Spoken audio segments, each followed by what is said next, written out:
Hai Mam, selamat datang. Selamat datang di channel Sharing with Kehamilan Sehat. Jadi di episode pertama kali ini, saya ingin mengajak Mams untuk sharing-sharing mengenai Mams bullying. Ya, jadi Mams bullying ini sesuatu yang saya dengar sering dirasakan.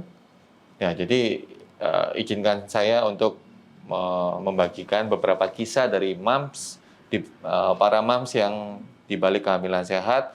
Mereka akan menceritakan mengenai pengalaman mereka. Mereka akan menceritakan bagaimana mereka menyikapi Mams bullying dan bagaimana tips and trick yang mungkin bisa Mami lakukan juga ketika Mami menghadapi situasi yang sama. Di kesempatan kali ini saya ingin mewawancarai seorang Mams dari Kehamilan Sehat. Tema kali ini mengenai Mami yang bekerja. Ya, jadi selamat datang. Ya, selamat siang. Boleh kenalan dulu dengan Mam siapa? Dengan Linda. Saya mempunyai 2 orang anak. Oke, Mami Linda. Mami Linda saat ini mempunyai 2 orang anak. Boleh tahu usianya berapa, Mam? Anaknya? Yang pertama 5 tahun, yang kedua 1 tahun 1 tahun, 1 tahun 18 bulan. Iya. Beberapa Mams yang kami wawancarai cukup ini ya, jaraknya cukup jauh juga ya. Jadi mempersiapkan kehamilannya dengan cukup matang juga. Nah, Mami Linda sendiri pernah mengalami atau mendengar statement-statement yang mungkin terkesan seperti Moms bullying. Dengan tema dalam hari ini temanya adalah mengenai Mami yang bekerja. Karena kita tahu ya, dulu orang tua kita, zaman dulu banget, banyak orang tua kita, ibu-ibu kita yang tidak bekerja, hanya bapak-bapak kita yang bekerja. Tetapi semakin ke belakang, semakin banyak ibu-ibu yang bekerja. Ya, pernah mengalami hal seperti itu nggak, Mam? Pernah. Jadi misalkan nih, kayak misalkan tetangga pernah ngomong, anak masih kecil-kecil nih di rumah, ngapain kamu kerja? Suami kamu kan udah kerja gitu. Yang ngapain juga orang tua kamu kan istilahnya udah ada, kalau apa-apa ya bisa minta bantu orang tua. Misalkan suami juga udah kerja, ya udahlah nggak usah kerja, di rumah aja jagain anak. Lagian perempuan juga ketoh pasti harus ke dapur-dapur juga. Betul. Ada sih seperti itu. Cuman ya saya ingin bekerja, saya ingin punya penghasilan sendiri. Saya ingin membuat keluarga saya, ya anak-anak saya semuanya ya harus lebih baik daripada hidup saya yang sekarang gitu loh. Oke. Jadi Mami Linda memutuskan untuk bekerja. Suami sendiri bagaimana, Mams? Suami saya alhamdulillah sih mendukung ya, Pak ya. Mendukung ya? Mendukung karena memang sih untuk kalau kayak sekedar kita makan hidup sehari-hari kita memang cukup ya, Pak ya. Tapi kalau untuk kayak zaman sekarang apalagi ya Pak, pendidikan kan juga semua biayanya mahal. Baru TK aja udah berapa harganya. Ya jadi karena tujuan kita sebagai suami istri, kita punya komitmen, kita bikin anak kita yang cerdas. Ya saya mau menyekolahkan anak saya di tempat yang terbaik gitu, Pak. Ya dan itu semuanya ya harus pakai uang kan. Makanya saya memutuskan bekerja dan suami saya pun mendukung. Oke, nah kalau Mami bekerja, suami bekerja, anak ikut siapa ya? Nah, kemarin waktu awal saya mulai dari lulus kuliah sampai saya memutuskan bekerja, saya termasuk istilahnya aman ya Pak menitipkan anak karena dengan ibu saya sendiri. Nah, tapi 1 tahun terakhir ini dari awal 2020 kebetulan ibu saya sakit. Dan sakitnya pun memang benar-benar sangat-sangat tiba-tiba. Dan langsung sampai mengalami koma 13 hari di ruang ICU. Beliau sakit apa? Justru itu pertama saya juga nggak tahu, tiba-tiba sudah masuk di UGD, ternyata ibu saya di situ gulanya tinggi, terus ditambah lagi jantungnya ada pembengkakan, terus ditambah lagi ginjal, semuanya jadi sudah komplikasi. 1 hari dirawat, malam masuk UGD, pagi sudah langsung masuk ICU. Dan untuk besok malamnya ibu saya diputuskan untuk pasang ventilator, alat bantu nafas. Tapi sekarang bagaimana beliau?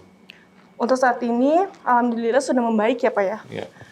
Tapi meskipun sudah membaik, tetap jalan masih ya sudah tidak bisa aktivitas Berpatah-patah. seperti sebelum-sebelumnya. Nah, kondisi saat ini kan sudah berubah ya. Tadi Mams mungkin bisa mempercayakan anak kepada ibu.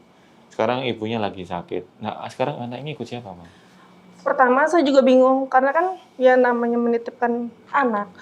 Kita nggak gampang percaya sama orang, Setuju. apalagi sama kayak yayasan atau siapa. Itu sempat kesulitan juga sih Pak. Untungnya saya juga punya sepupu. Sepupu saya itu mau membantu. Sebenarnya dia juga punya anak kecil. Sebenarnya dia juga nggak mau istilahnya.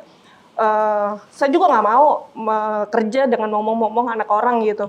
Tapi karena melihat perjuangan saya, waktu di saat ibu saya sakit, saya benar-benar berjuang di situ.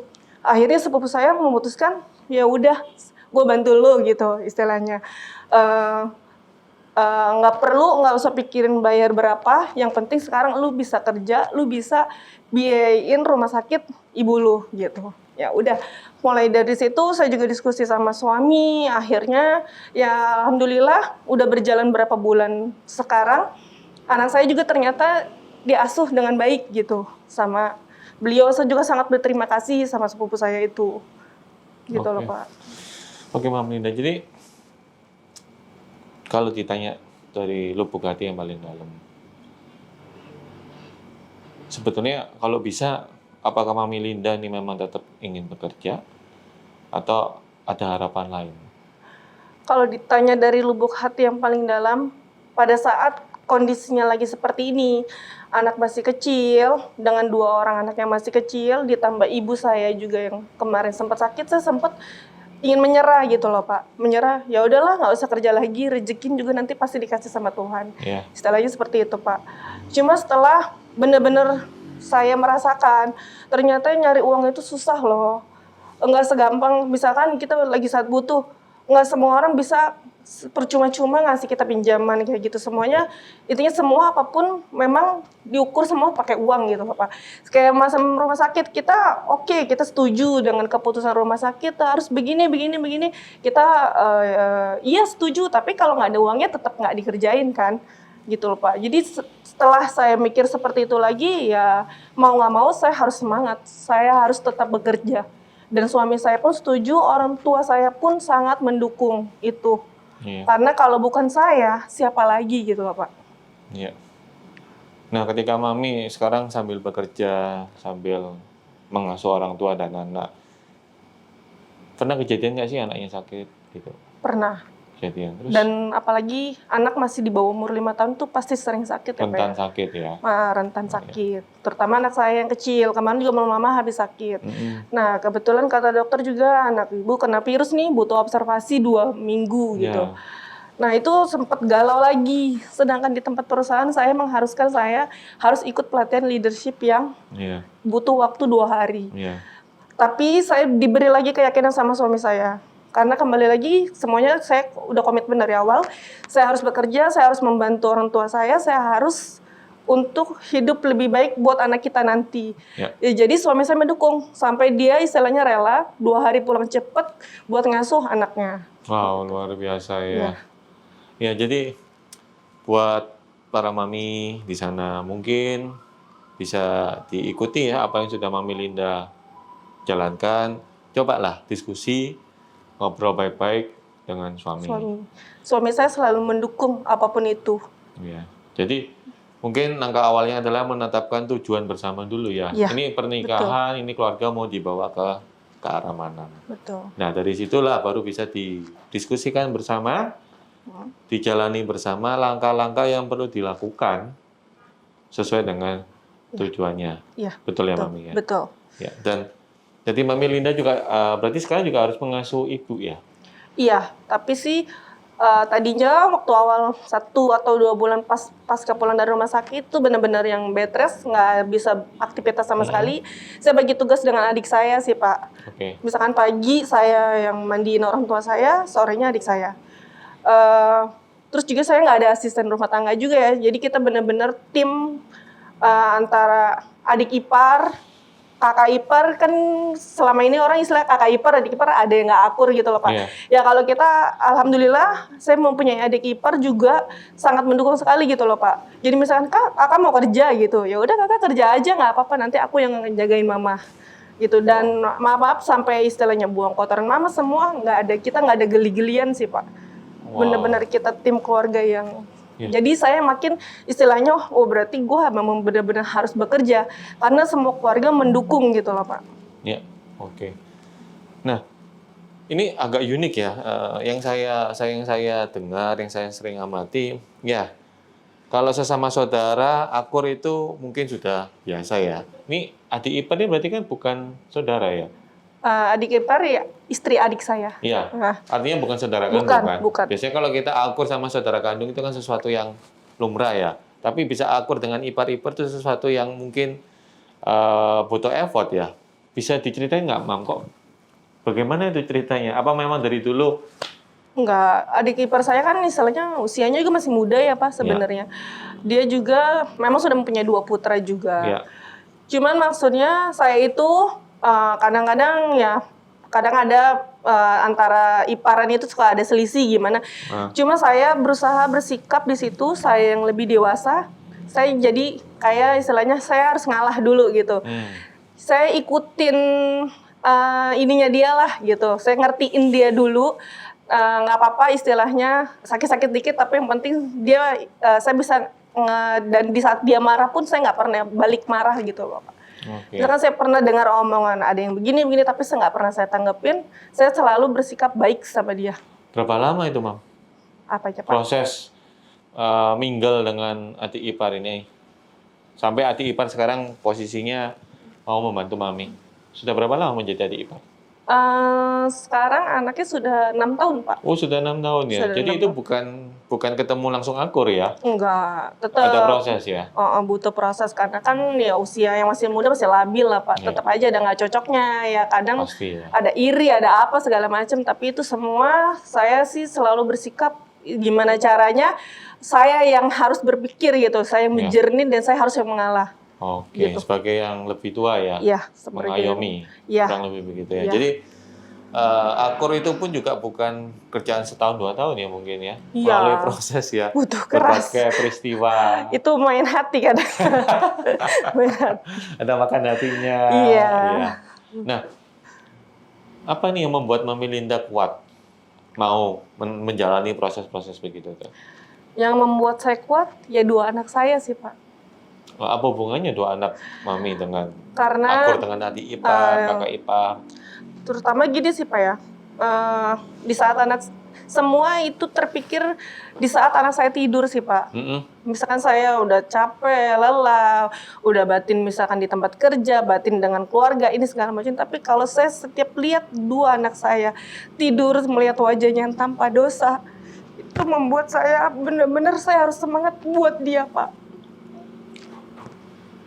Intinya di kehidupan saya, semangat saya selain saya bersyukur mempunyai suami yang sangat mendukung saya, suami yang sangat mencintai saya, apa adanya saya. Dia nggak memandang istilahnya fisik saya, apapun saya.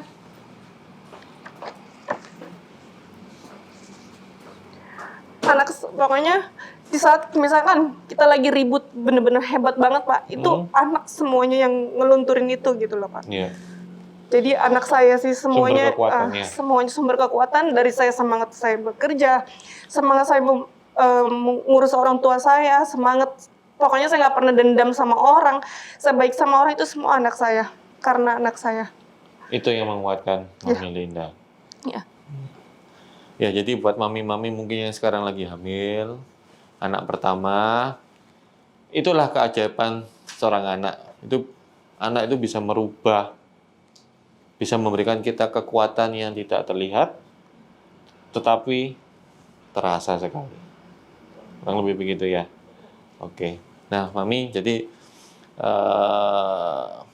bagaimana Mami menyikapi mungkin omongan di luar sana yang seolah-olah Mami itu fokusnya kerja, mungkin kurang dianggap peduli sama anak, apalagi anaknya masih kecil-kecil. Bagaimana Mami Linda menyikapi hal tersebut? Terutama yang memang baper ya Pak ya. Baper pasti, kadang tetangga apalagi. Ya udah sih. Itu semua tetangga, apalagi di situ kan ada gang disebut. Iya. Itu gang itu tempat saya nitip anak saya. Oke. Mami mau kemana? Mau kerja gitu. Mau kerja, aduh anaknya ditinggal lagi. Ada seperti itu. Terus ada yang bilang, oh anaknya lebih kurus nih, mamanya gemuk kok anaknya kurus ya. Oh my Kurang God. perhatian nih. Ada aja seperti itu sih Pak ya. Tapi saya selalu ya saya kembali kuat lagi. Saya melihat anak saya intinya saya begini ya saya harus berjuang begini ya demi dia gitu loh. Dan selalu saya kasih tahu ke anak saya pun yang udah 5 tahun pun sudah agak ngerti. Mama mau kerja ya? Iya, mama kerja buat semuanya buat abang. Biar abang bisa beli mainan bagus, biar abang bisa sekolah di tempat yang bagus. Nanti ade juga, ya pokoknya ini semuanya buat abang. Jadi abang juga jagain ade ya di rumah. Nah, itu sih Pak. Saya nggak peduli sama omongan orang. Karena intinya biar gimana pun, di saat saya butuh bantuan ya mereka cuma bisa hanya ngomong gitu loh Pak. Jadi saya nggak ini. Iya. Jadi saya teringat sebuah cerita ya, sebuah teman saya pernah ngomong sama saya, tahu nggak kenapa Tuhan memberikan kita 2 telinga dan 1 mulut? Kenapa? Karena Tuhan memberikan kita 2 telinga, itu maksudnya adalah mungkin diciptakan supaya kita tidak hanya mendengarkan satu sisi saja. Ya, jadi bisa mendengarkan 2 sisi ataupun jadi membuat kita untuk memilih mau mendengarkan sisi yang mana. Dan kenapa Tuhan memberikan kita 1 mulut? 1 mulut saja dengan kita memberikan statement yang mungkin tidak bermanfaat bagi orang lain, tetapi efeknya bisa jadi menghancurkan orang tersebut. Itulah mungkin kenapa Tuhan memberikan kita 2 telinga dan 1 mulut. Ya, dalam tema Hari Ibu ini mungkin Mami Linda ingin berpesan kepada mami-mami yang lain, mungkin di luar sana sedang mengalami kondisi yang sama. Silakan, Mam. Oke. Untuk moms-moms semuanya, untuk teman-teman yang di kehamilan sehat dan moms semuanya pasien kehamilan sehat, meskipun kita bekerja, kita nggak usah takut istilahnya kita nggak ngasih kasih sayang yang full untuk anak kita. Intinya kita bekerja di sini semuanya kita berjuang untuk anak kita. Jadi jangan pernah merasa mentang-mentang bekerja tidak perhatian sama anak. Itu aja sih. Iya. Oke, terima kasih, Mam. Untuk mami yang lain, tetap semangat. Jangan mudah mendengarkan pendapat orang lain. Dengarkanlah yang penting dan mungkin membutuhkan support suami. Untuk para suami di luar sana, tolong juga luangkan waktu, ajak ngobrol istri kalian. Siapa tahu istri kalian itu sedang membutuhkan support dari kalian. Oke, terima kasih Mami Linda. Terima kasih Mami yang lain. Bye-bye.